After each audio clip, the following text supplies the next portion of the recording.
Hello everyone and welcome to my YouTube channel. In this video we will study science of class 9th.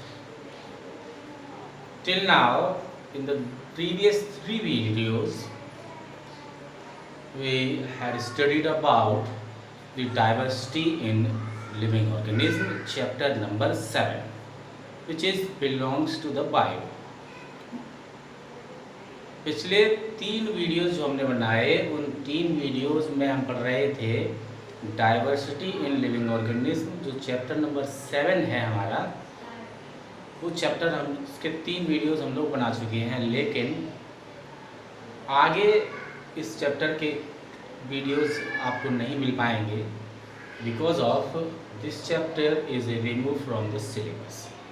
क्योंकि ये जो chapter है, chapter number 7 diversity in living organism, ये आपके syllabus से हटा दिया गया है, इसलिए आगे इसका कोई वीडियो आपको नहीं मिलेगा। इसलिए आज के इस वीडियो में we will start a new chapter, chapter number 4, structure of the atom.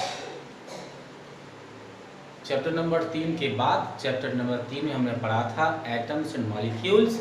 अब चैप्टर नंबर जो 4 है उसी एटम के स्ट्रक्चर को बताएगा कि किस तरीके का स्ट्रक्चर इन एटम्स का मिलता है, पाया जाता है। और इस एटम के स्ट्रक्चर के बारे में किसने बताया था।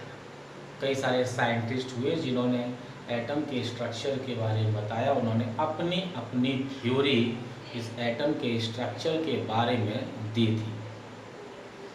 चैप्टर नंबर अगर 3 से ही आगे चलें तो हम ये कह सकते हैं कि चैप्टर नंबर 3 के अंदर हम लोगों ने ये पढ़ चुका है कि एटम्स और मॉलिक्यूल जो हैं that are the fundamental building block of matter, कि ये एक मैटर के तरीके से कह सकते हैं यूनिट्स हैं जिनसे मिलकर ये पूरा का पूरा मैटर बनता है। चाहे मॉलिक्यूल्स की बात करें, चाहे हम बात करें एटम्स की, इन्हीं से मिलकर पूरा का पूरा मैटर बनता है। और the existence of different kind of matter, जो भी अलग अलग तरीके का जो मैटर हमें मिलता है, its existence is due to the different atoms constituting them. क्यों अलग अलग है ये मैटर? क्योंकि वो अलग अलग तरीके के एटम्स से मिलकर बना है, और अलग अलग तरीके के एटम्स से मिलने के कारण ही ये मैटर्स एक दूसरे से अपने आप में अलग अलग होते हैं, अलग अलग तरीके से एग्जिस्ट करते हैं। अब हमारे सामने ये क्वेश्चन आता है, what makes the atom of one element different from the atom of another element. अब आगे इसमें चलेंगे तो ये पता हमें चलेगा कि एक एलिमेंट का जो एटम है वो किसी दूसरे एलिमेंट के एटम से किस तरीके से अलग होते हैं। How they are different, how the atoms are different of the one element to the other element। एक एलिमेंट का एटम दूसरे एलिमेंट के एटम से किस तरीके से अलग होता है, और क्या वास्तव में ये बात सही है जो बात चैप्टर नंबर 3 में कही गई थी, that atoms are individual particle. हम लोग इंट्रोडक्शन की बात कर रहे हैं, इंट्रोडक्शन में हम चैप्टर नंबर 3 को लेकर चलेंगे, और 3 में ये कहा गया था that atoms are individual particle which can not be further divided, जिनको आगे और ज़्यादा छोटे पार्टिकल्स की फॉर्म में डिवाइड नहीं किया जा सकता। तो क्या ये वास्तव में सही है? सभी क्वेश्चंस जितने भी उठेंगे उस सभी का जवाब आगे इसी चैप्टर में हम खोजने की कोशिश करेंगे, और हमें इस चैप्टर से वो आंसर मिलेगा भी। As Dalton proposed its theory, जैसे कि डाल्टन ने अपनी थ्योरी को दिया था, और are there smaller constituent inside the atom, और डाल्टन ने ये बताया था कि ये अपने आप में सबसे छोटा पार्टिकल नहीं है। हमने अभी बात की that atoms are individual particle, क्या वो डिवाइड नहीं किया सकता है? अगर वो डिवाइड नहीं किया सकता है तो वो अपने आप में सबसे छोटा पार्टिकल है। लेकिन डाल्टन ने ये कहा था it is not a smaller particle, it is not a individual particle, it also has some more smaller particle then the atom inside it.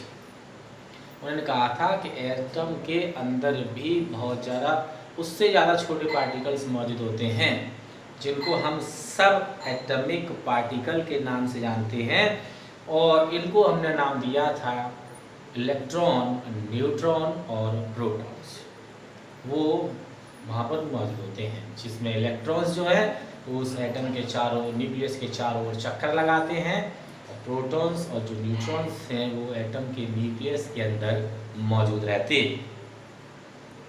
तो इन तीनों पार्टिकल्स के बारे में भी इसी चैप्टर में हम लोग जानेंगे, और उसके एटम्स के जो भी हमारे पास मॉडल्स होंगे, उन मॉडल्स के बारे में भी हम इस चैप्टर्स में ही जानेंगे कि किस तरीके का मॉडल कौन से साइंटिस्ट के द्वारा दिया गया था, और उन्होंने किस तरीके से बताया था कि कौन सा पार्टिकल एक न्यूक्लियस के अंदर, एटम के न्यूक्लियस के अंदर कहाँ मौजूद होता है, कौन सा चक्कर लगाता है, ये सब हमें इस चैप्टर से पता चल जाएगा। अगर सबसे बड़ी चैलेंज की बात करें, before the scientist at the end of 19th century was to reveal the structure of atom. 19th century के अगर हम साइंटिस्ट की बात करें, जब 19th सेंचुरी लगभग खत्म होने वाली थी, उस समय के साइंटिस्ट के सामने सबसे बड़ा ये क्वेश्चन ये था कि एटम के स्ट्रक्चर को किस तरीके से डिस्क्राइब किया जाए, एक्सप्लेन किया जाए, जिससे कि सभी लोग एटम्स के बारे में प्रॉपर तरीके से जान सकें।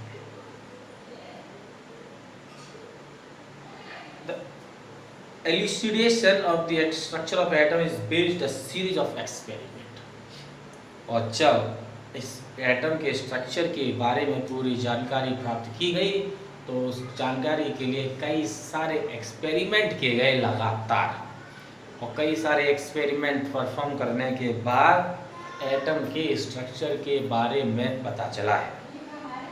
One of the first indication that atoms are not individual. और जब ये एक्सपेरिमेंट परफॉर्म किए गए, तो इन एक्सपेरिमेंट्स को परफॉर्म करने के बाद सबसे पहली बात जो सामने निकल कर आई, that is what, that is that atom is not a indivisible particle। यानी कि एटम्स अपने आप में इंडिविजुअल पार्टिकल नहीं है, यानी कि ये अपने आप सबसे छोटा पार्टिकल नहीं है। जो हमने डेफिनेशन पढ़ी इससे पहले वाले चैप्टर में, that atom is individual particle which can not be further divided, कि एटम्स अपने आप में सबसे छोटा पार्टिकल है, इंडिविजिबल है, जिसको आगे और छोटे पार्टिकल्स की फॉर्म में डिवाइड नहीं किया सकता।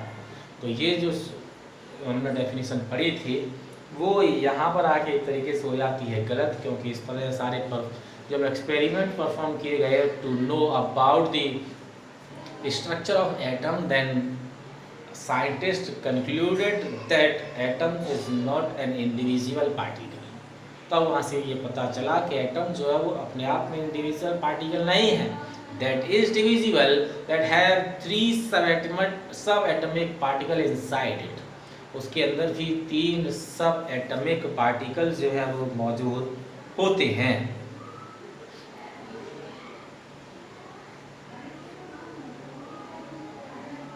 और ये कहाँ से पता चला? It is comes from studying static electricity. ये पता चला स्टैटिक इलेक्ट्रिसिटी के बारे में जब स्टडी कर रहे थे, तब उसके वहाँ से पता चला, और उसकी जो कंडीशंस हमारे सामने आई, that electricity is conducted by different substances।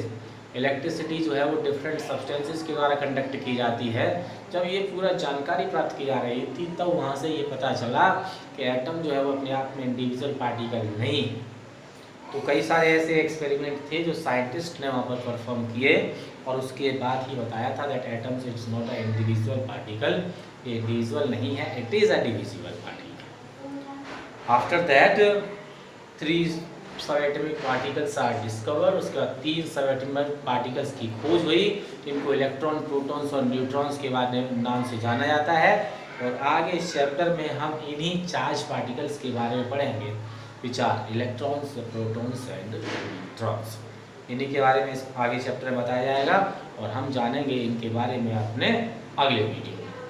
अब जो मैंने आपसे शुरू में कहा था कि अब चैप्टर नंबर 7 का कोई भी वीडियो आपके पास नहीं आएगा, क्योंकि वो chapter number 7 diversity in living organism आपके सिलेबस से रिमूव कर दिया गया है, हटा दिया गया है, इसलिए अब इसका कोई वीडियो अब तक नहीं बचेगा।